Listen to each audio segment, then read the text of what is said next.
Hello and welcome to 2020 and to my first video of the year. Now, for those of you who've been following my little journey, you would have known that 2019 didn't quite go to plan, especially the end when I lost 29 rating points in the space of 3 months. Was not good. Now, it's kind of fair to say that I was left a little bit lost and thinking, well, where do I go from here? Do I carry on doing the same thing or do I shake things up? Now, after the excesses of Christmas, I thought, well, you know, it's the new year. It is the perfect time to go a little bit mad, in fact. And I thought I'm going to change things in quite a significant way. And I had a kind of idea about how I was going to do it. It was kind of based on the concept of mind-body mastery. So when it came to physical conditioning, my primary goal was to get fit. Now, I genuinely thought that come January the 1st, I would record myself running up Bergen's Hills, Rocky style, running up those steps, not quite the Museum of Art in Philadelphia, but something similar, equally strenuous. Yeah, that didn't happen. When it came to the mind, I had certain ideas in store. So first thing is I wanted a mantra. I wanted something to focus my thinking. I have certain ambitions as to where I want to go in the chess world and what rating I want to achieve and what my dream is. And I thought it would be actually quite handy when I'm playing chess or when I'm struggling for motivation to have a mantra to remind myself of ultimately what I want from my chess. Another advice, and this one came from my friend while we were driving up to the Four Nations Chess League, which is the UK league for chess, and he told me he'd been reading a book called Breathe Golf by Jane Story, but she has come up with some amazing advice, and that was, instead of focusing on results, that you focus on the breath and instead you focus on creating a good game. Now, this is especially great advice when you have the initiative or you've sacrificed a pawn, because there are some players who get a little bit stressed when they sacrifice material and they think. And the third shake-up, look, of course, when it's a chess video, so I'm going to talk a little bit about my chess. So one pattern that I had noticed throughout the year was that my openings kind of a little bit shaky. I got away with it in the British. I really did. I didn't get away with it. In fact, I was punished very severely in the Isle of Man. In fact, most of my games with the black pieces, I emerged with a strategically lost position or just lost. No fight whatsoever. So something needed to change there. So I thought I would dedicate a lot of my time to studying the opening, just so that I would come up with something a little bit new. And I also was a little bit inspired by my previous December video when I was talking about books that I had on my wish list or books that I had already read, and I was really enamored by the concept of Coach Yourself by Grandmaster Neil MacDonald. I like the fact that this was like an all-in-one personal little trainer that would just feed you nuggets of advice. What can I say? Neil is really a fantastic writer. And for anyone expressing doubts about this book, thinking perhaps the level is too high, I really wouldn't worry about that, because Neil explains everything beautifully. Now, two opening books I could not wait to get my hands on were Keep It Simple 1D4 by Christoph Selecki and Opening Repertoire, The Queen's Gambit by Damien Lemos. Now, what I really liked about these two books is they have completely different approaches. Just to click into Damien Lemos' books, you can see, scroll up, and he recommends 3 knights c3, followed by c takes d5, the exchange variation. And this is actually one of the most critical lines that black can face in the Queen's Gambit declined. The concept is not just strategical, but it's also dynamic and aggressive. Fast forward on, Queen c2, very, very important move to stop black from developing the light square bishop on c8. I got given some advice that when you prepare an opening, it's not necessary that you should choose a line that is winning. For instance, you should prepare something that causes your opponent some discomfort. And in this situation, it will be what to do with the light squared bishop on c8. It has no natural home. Moving further on, bishop d3, castles. And here, once again, Lemos is very uncompromising. He could have gone for knight f3, which is a critical line, but not as aggressive. But instead, he's gone knight g2, and the plan is very, very simple. And if you like pushing pawns, you're gonna like this, because after rook e8, castles, knight f8, the plan is simple. It's to go f3, rook a d1, e4 at the right time. And just to kind of give you an example of what happens, f3, knight e6 is popular. I've played that myself, followed by g6 and knight g7. And in this particular line, he chooses knight g6 and rook a d1. Very, very important to prepare e4, h6, bishop takes f6, for bishop takes f6, and then e4. And you see, very nice, very easy to handle. It's just e5, f4, f5, and as they say in the UK, Bob's your uncle. But a different approach is in Keep It Simple by Christoph Sielecki. And there he recommends something a lot more system-based and positional, should I say. So he's recommending knight f3, knight f6. This is again against the Queen's Gambit declined. And now 3g3. So the idea is that c4 only gets played after white has castled, and thus cutting out an awful lot of theory associated with black playing d takes c4 on move on move 4 or even later. So definitely something that is worth considering. Now I like this kind of approach because the margin of error suddenly decreases for white. If white makes a slight error, then okay, the position is equal, not losing. Meanwhile, in the Lemos book, there's the strategic trumps are with black. Here, black still has the problem of the bad bishop on c8, how to deal with that, how to develop it to a good, comfortable location. White is in control of how much theory they have to master, and it's a completely different type of game. Now, how do these two books impact on my actual opening study? Well, I made a vow to my trainer that I would study 2 hours per day on my openings. Now, he specifically said to me, do not do this work on the computer. You have to do this 2 hours on a board. So I recommend that you get a book. You can get your book on your iPad and then play through those moves on the board. Put stockfish in. If you're stuck for like an idea or how you're going to approach the position, do you need to push hard? Because some openings you actually have to push very hard, even though you might have started the game very quietly. And watch out for any sacrifices. And this way you can actually prevent this feeling that's happened to me many, many times, where I sat down on the board after studying an opening on my computer and I thought, well, what happens if my opponent has played this? More than often than not, my opponent then plays his response and I have no idea. So definitely, if you're going to do 2 hours of chess, treat these books like your holy book, and then once you memorize them, then you can go about modifying and coming up with your own little twists and turns.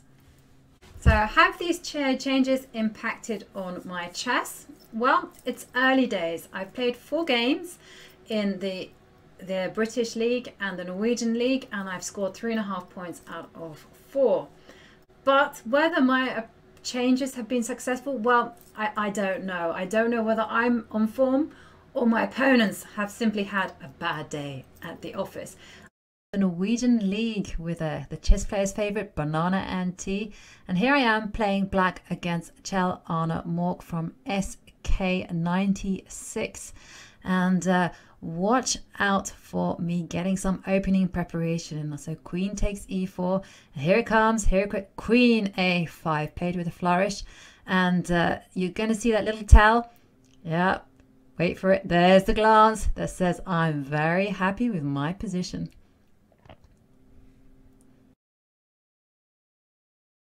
I'm just going to give you an example. Here in the following position, my opponent just played move 8, rook d1. So I'm playing black against international master Bjarte Lee Helgason. And I also forgot to mention that in addition to my 2 hours of opening study and my reading of Coach Yourself by Neil MacDonald, I also have been doing 50 tactics per day. And it's very random whether it's been successful or not. But here I was immediately seduced to knight c6 after pawn takes pawn. Can you spot what idea I had in mind? So I'm going to give you guys a chance to pause the computer and try and figure out. Okay, I'm going to give you the answer now. Still last chance. So here I had in mind knight b4. And my point is that after queen a4, knight fd5, e4 looks like, well, it just wins a piece for white. But after bishop d7, queen a3, knight c2, lo and behold, that poor queen on a3 is trapped. Now, the funny thing is, when you play something so surprising, sometimes your opponent collapses. And after knight fd5, I was expecting knight e5, to which I had planned queen c7. And I had ideas of playing b5, followed by taking control of the b line or maybe trapping the queen. And my opponent, instead of playing knight e5, kind of played rook d2. And he talked himself out of the natural move. But after bishop d7, queen d1, queen c7, a3, knight a6, he played the tactically magnificent knight e5, but there is a big flaw. I'll give you a chance again to spot the flaw before I continue. So after knight e5, queen takes e5, of course, bishop takes. And this was the rather creative idea that white regains the piece, but after knight takes c5, white has to drop in exchange, because after rook d5, I'm simply going to go knight b3 and take on c1. So that was one game that I won relatively easily. I wanted to show you my game from the 4NCL, where I was playing black against S. Clark. Now, my opponent has played a move in the opening which I really wasn't expecting. It takes up a lot of time. He's played an early 10 a3. And the consequence of that is that he's behind on development. And he also surprised me by playing 13 h3. I mean, there's some logic to this, in that after the designed knight e2, then I was going to play bishop g4. And after 13 h3, I thought, well, come on, I've got to play e6 and just open the king side up.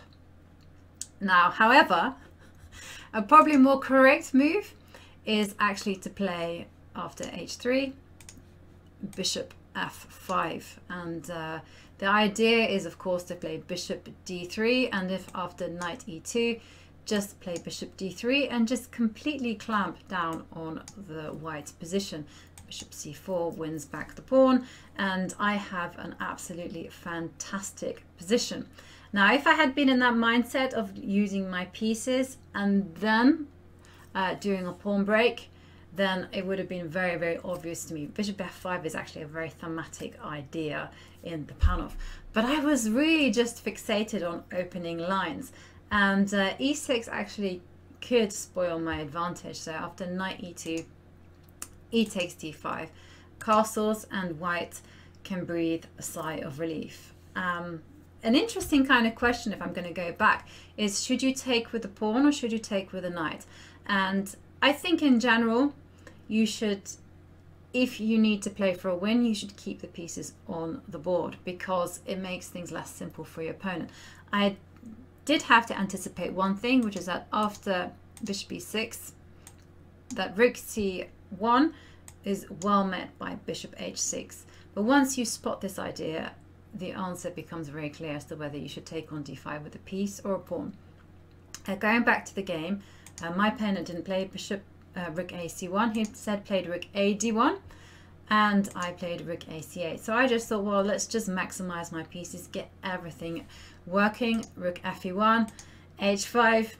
You know, if it's good enough for AlphaZero, it's good enough for me. And also, like I said, I really wanted to play bishop h6 and threaten my opponent with the idea of playing g5, g4. I might not necessarily have played it, but I wanted it to be a weight on my opponent's mind.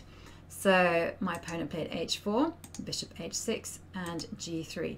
And here my thought process went like this. Well, how can I use all my pieces?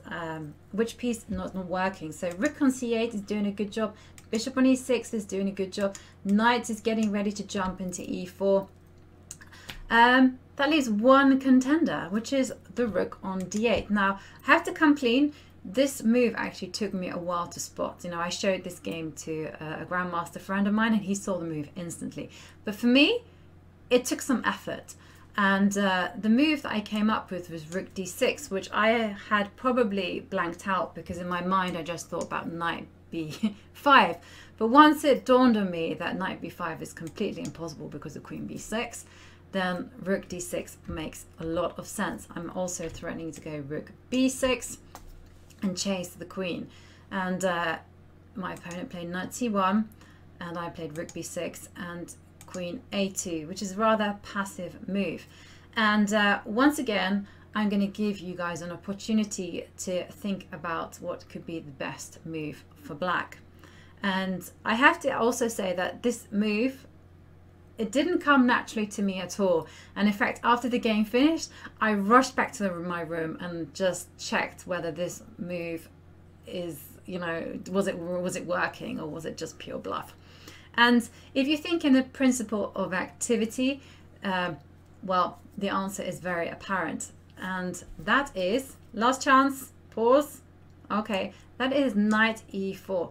Now the idea with knight e4 is that after knight takes d5, bishop takes d5, queen takes, you have to spot. There's one tactic, knight takes g3 in the position. And after pawn takes, knight, queen takes g3. The king is really stuck for a square after king h1, rook takes b2, and according to my computer, it is mate in 8. And just to give you an example as to why it's mate in 8, after rook e2, queen h3, king g1, bishop e3 is very, very beautiful. So knight takes g3 is very deadly. So my opponent probably should accept it and perhaps go after knight e4, knight takes d5, bishop takes, and just refuse this sacrifice. I was thinking that maybe he will try queen c5 to try to neutralize the danger by swapping of queens. But my opponent didn't have so much time on the clock and played knight e4, bishop takes e4. But once you hand your opponent total domination of the light squares, it's just, yeah, it doesn't take a genius to work out what's coming. So d takes e4, d5, bishop g4, knight e2, bishop f3. You don't need to tell me twice about checkmating patterns on the light squares. And rook d4, e3, d6, queen d7, and the game really didn't last much longer. So what is next on the horizon for me? Well, I am getting ready to play in the Gibraltar Chess Festival. So the last 3 years, I've had the fantastic opportunity of commentating on this event with Ginger GM, Simon Williams himself, and it's been a most wonderful time. However, this year I am doing something a little bit different. I'm going back to my roots and I will go there as a player. I cannot wait to have this opportunity to play against the world's greatest players. And well, I have my bags packed and I am off to enjoy some sunshine and chess.